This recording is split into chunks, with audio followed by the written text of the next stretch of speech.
নমস্কার।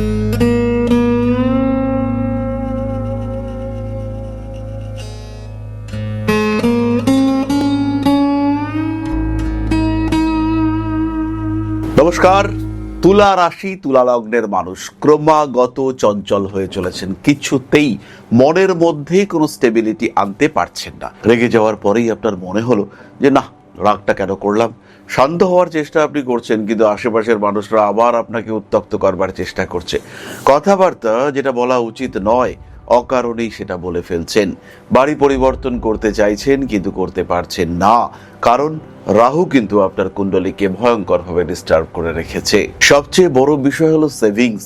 তুলা রাশি, তুলা লগ্নের মানুষ তারা কিছুতেই সেভিংস করতে পারছেন না। তার কারণ একটাই, অর্থ ত্রিকোণ 2, 6, 10 রাহু দ্বারা অ্যাফ্লিক্টেড হয়ে রয়েছে, এবং রাহুর নক্ষত্র অধিপতি অর্থাৎ রাহু যে নক্ষত্রে অবস্থান করে রয়েছেন সেই নক্ষত্রের লর্ড তিনি কিন্তু দুস্থানে গিয়ে বসেছেন, অর্থাৎ খরচগুলোর ঘরে তিনি গিয়ে অবস্থান করে রয়েছেন। কিছুতেই টাকা রাখতে পারবেন না আপনি, যতই চেষ্টা করুন, যতই সেভিংস করুন, যতই প্ল্যানিং করুন, কন্ট্রোল করতে হবে রাহুকে, আদারওয়াইজ কিন্তু আপনার কিছুতেই সেভিংস হতে দেখতে পাওয়া যাবে না। জন্মকুণ্ডলিতে রাহু 5th হাউসে রয়েছে, প্রচুর আপনার সম্পর্ক কিন্তু গভীর হচ্ছে না। কাকে আপনি ভালোবাসেন, কে আপনার সোলমেট আইডেন্টিফাই করতে পারছেন না। ক্রমাগত অশান্তি অশান্তি আর অশান্তি আপনাকে ফেস করতে হচ্ছে। রেগে যাওয়ার সাথে সাথে সম্পর্কগুলির বিশ্বাসযোগ্যতা নিয়েও আপনার মনের মধ্যে উঠছে বহু বহু প্রশ্ন। কার্মিক রিলেশনশিপ খোঁজার চেষ্টা করছেন আপনি, কিন্তু কোথায় সেই রিলেশনশিপ? একটু স্পিরিচুয়াল অ্যাটাচমেন্ট খোঁজার চেষ্টা, সেটাও আপনার মধ্যে রয়েছে, কিন্তু কোথায় সেই অ্যাটাচমেন্ট? মনের মধ্যে বারবার চলে আসছে ডাইভার্সন। কিছুতেই নিজের মনকে সংযত করতে পারছেন না। মানসিক দিক থেকে ক্রমাগত অস্থিরতা সেটা আপনার মধ্যে কাজ করছে। শিরদাঁড়ার যন্ত্রণা এটা বারবার আসছে।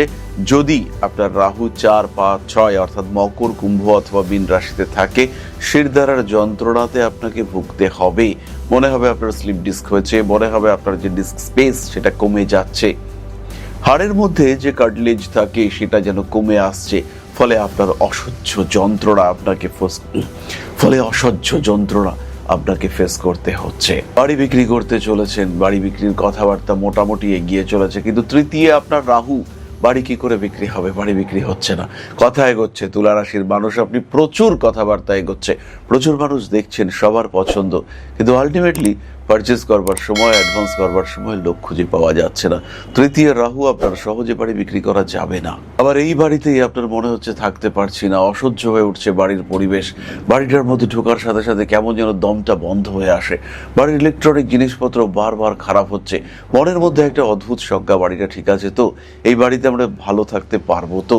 এই বাড়িটাতেই আমার ফ্যামিলির জন্য পারফেক্ট তো?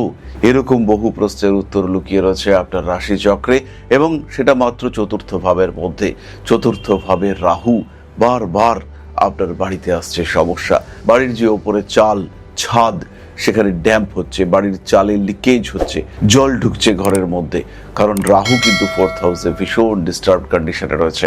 4th হাউসে শ্রবণা নক্ষত্রের রাহু অবস্থান করে রয়েছে, তার জন্য বারবার আপনার বাড়িতে ওয়াটার লিকেজ দেখতে পাওয়া যাচ্ছে। রেগুলার কল সারাচ্ছেন, কিন্তু কল থেকে সেই ফোঁটা ফোঁটা জল পড়া সে আর বন্ধ হচ্ছে না। কারণ কিন্তু সিম্পলি একটাই, রাহু আপনার কুণ্ডলিতে 4th হাউসে রয়েছে। সুতরাং এই রাহুকে আর প্রশ্রয় দেওয়া নয়, তাকে নিয়ন্ত্রণ করা হবে। একে নিয়ন্ত্রণ করতে পারেন বৃহস্পতি, কিছুটা নিয়ন্ত্রণ করতে পারেন শনিদেব, বুধ, শুক্র, তারাও কিছুটা কন্ট্রোল করতে পারেন যদি স্ট্রং হয়ে থাকেন। ডিপেন্ড করবে আপনার জন্মকুণ্ডলীর উপর এবং এক্স্যাক্টলি কোন প্রবলেম আপনি ফেস করছেন তার উপর। সুতরাং সরাসরি মিট করুন আপনার জ্যোতিষ বন্ধুর সঙ্গে, শেয়ার করুন আপনার প্রবলেম, এবং সেই অনুযায়ী রেকটিফিকেশন। ভীষণ ইম্পর্টেন্ট এই ওয়ার্ডটা, রেকটিফিকেশন। আমরা বদলাতে হয়তো পারি না, কিন্তু আমরা কিছুটা রূপান্তরিত অবশ্যই করতে পারি।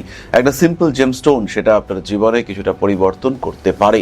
একটা সিম্পল রেমিডি, একটা সিম্পল অভ্যাসগত পরিবর্তন, সেটা কিন্তু আপনার এই রাহুর নেগেটিভিটিকে অনেকটাই কন্ট্রোল করতে পারে, সিঙ্ক্রোনাইজ করতে পারে, ব্যালেন্স করতে পারে। তাই কেন কষ্ট, কেন ওয়েট করব? ভালো থাকার অধিকার প্রত্যেকটা মানুষের আছে। কেন অশান্তি ভোগ করব? জ্যোতিষ বন্ধুর সঙ্গে পরামর্শ করব এবং তার সঙ্গে সঙ্গে নিজের জীবনকে পরিবর্তন করে সুখী সুস্থ থাকার চেষ্টা করব। নমস্কার।